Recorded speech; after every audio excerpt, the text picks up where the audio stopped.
Hi, I'm Ollie. I am a research fellow at the University of Oxford, and I would like to talk to you um, about propagating errors in proteomics as part of the statistics for proteomics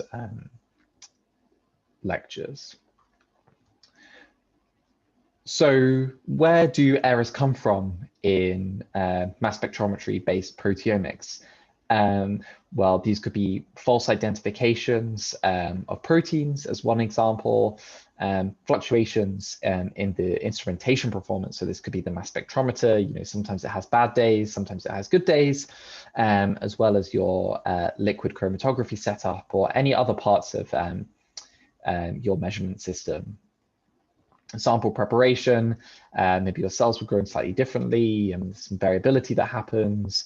And sometimes we kind of drop samples, or not quite as much as we hoped was pipetted, or maybe we even made a small mistake that we didn't notice. User choices can also lead to error. Things like normalization, imputation, things like that. And I'm sure you can think of lots more examples, but I hope that gives you an idea of that there are many sources of error in proteomics data. Why should we care about errors, or why should we want to care about errors? Well, if we were to repeat the experiment, would we find the same results? This could be repetition by a PhD student or a postdoc in the group, or maybe another lab is trying to follow the same protocol, and we would really like them to get similar results. Which findings do we prioritize for follow-up analysis? Well, follow-up experiments could be really expensive, difficult, require a different level of expertise, and it's really important that we don't waste our time and spend a lot of money doing analysis that that has a low probability for success. Another question would be, was my experiment successful? Is it just full of errors? Can I not pick out the signal from the real noise? Or is there any way that I can reduce the errors by optimizing certain parts of the protocol? And if we don't look at our errors, then how can we really know that? And we're reaching a wonderful era where we're all sharing data, but if only the summary of data is given, for example, and someone else wants to use it, which of the results should I trust most? What's really going on there? Now, I want to color this discussion with an example that hopefully many of you should be used to. So that's the kind of experimental design that leads to differential expression. So here I'm going to take some cells. I'm going to induce cell cycle arrest at prometaphase. And then 5 hours later, harvest those cells, or harvest a proportion of cells, again, that should now be in G1 phase. I'm going to do this biological replicates. I'm going to do this 3 times. And so hopefully I get 3 samples that the cells have a bias towards being in M phase, and 3 samples where the cells have a bias towards being in G1 phase. And I'm going to do standard protein preparation for mass spectrometry. I say TMT labeling, but what I'm going to say, it could be label free or it could be SILAC. It really doesn't matter. Not that important. So hopefully the experimental design is clear and it's something that many of you can relate to or are familiar with.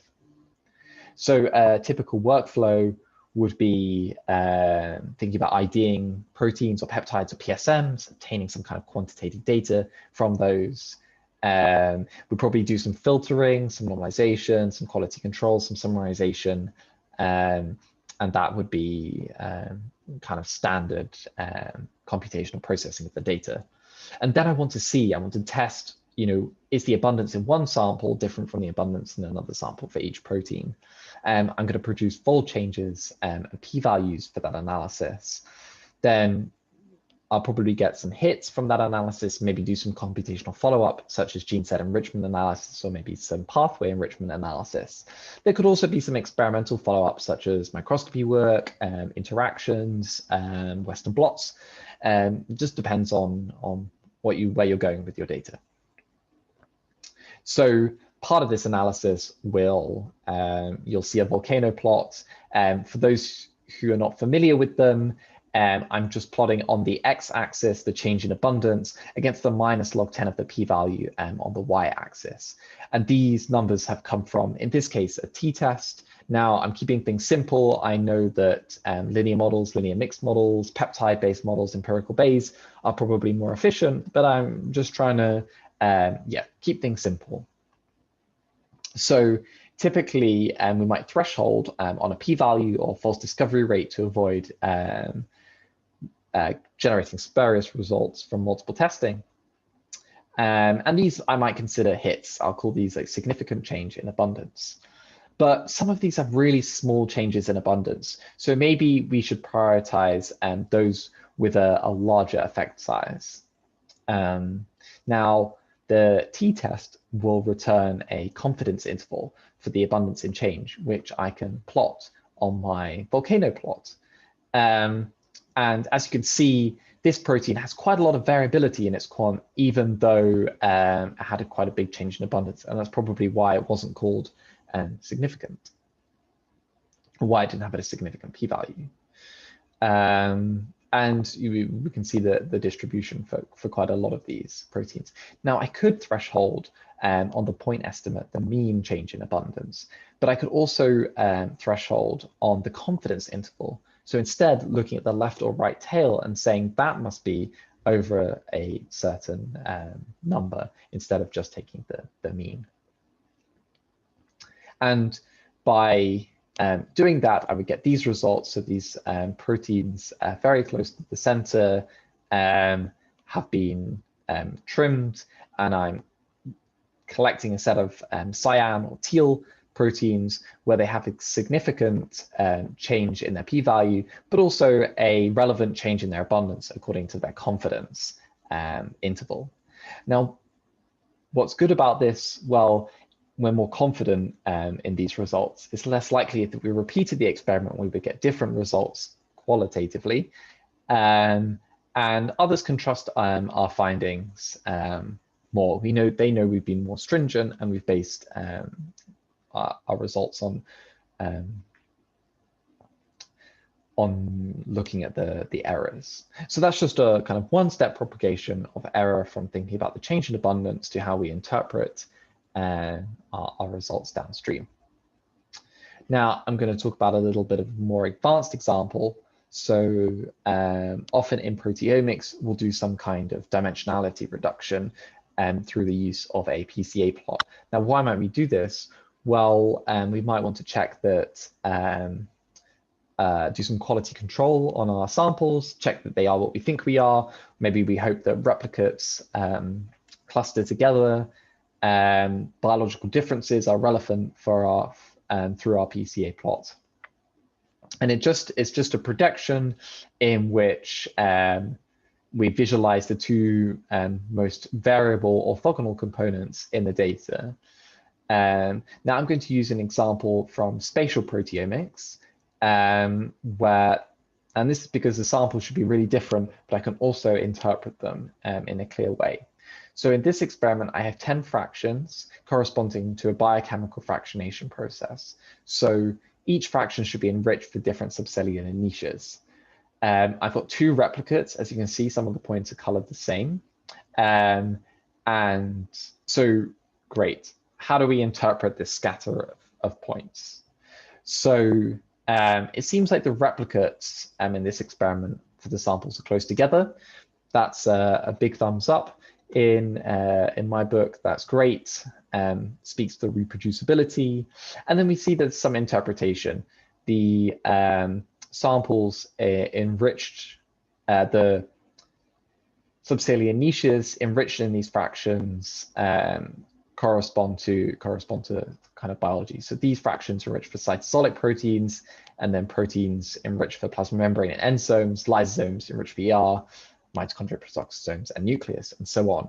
And so clearly the experiment is doing what we think it does. It's generating variability in our data according to the experimental design that we want to separate subcellular niches. So to me, this looks like a really successful experiment. It's doing exactly what we'd hoped it would. But let's summarize what we can say. Our samples correspond to the intention of the experimental design. That's great. Subcellular niches with more similar biochemical properties cluster together. Replicates also appear to cluster together, but how certain are we really? How can I look at this uncertainty or error? So I'm going to do something called bootstrapping. So what this involves is taking the proteins. In this experiment, there are 5,000 of them, and I'm going to resample with replacement the proteins. So I'm going to have 5,000 proteins every time, but some will be repeated. And I'm going to do this to produce, I'm going to do this 200 times. So I'm going to have 200 data sets, and that's great. So from here, for these 200 data sets, I'm going to recompute the PCA analysis, and I'm going to project that onto the original coordinates for the original PCA that I did. So what does that look like? So here, each point corresponds not only to a sample, but a particular bootstrap replicate. So each sample will have 200 points related to it. And as we can see, many of the conclusions that we made from the original PCA plot still hold up. Replicates still seem to cluster together, and the samples seem to be separated by their biochemical properties. Maybe I'll draw attention to these two samples at the top, where they seem pretty close together, overlapping a little bit, but not too much. It still looks like the experiment was successful and the overlap is minimal, but maybe we want to double check that something weird didn't happen with these samples. Recheck the processing, make sure that that's real, that there's nowhere where we can improve that analysis. So given that we've quantified the error and the results, our conclusions are pretty much the same, that gives us some real confidence in how this experiment was designed and what was going on here. So some conclusions and takeaways: incorporating error propagation can lead to more sound interpretations and more confidence in our results. Errors come from all aspects of the workflow, so we need to account for them, even if we just project them kind of one step further into our analysis. And it's possible to reason about errors. They're not something that's mysterious or purely for visualization, and we can make conclusions from confidence intervals and things like that. Incorporating errors can lead to better analysis. So I didn't talk about it here, but in some cases it can lead to more protein IDs, better estimates of fold change and things like that. So I'm going to leave you with some further reading. It includes some more advanced statistical methodology and ideas, and some tips of how to do this analysis yourself, and some other reading where these examples are really salient in proteomics. So I hope that's useful for you, and that's all from me at the moment. And thank you for watching.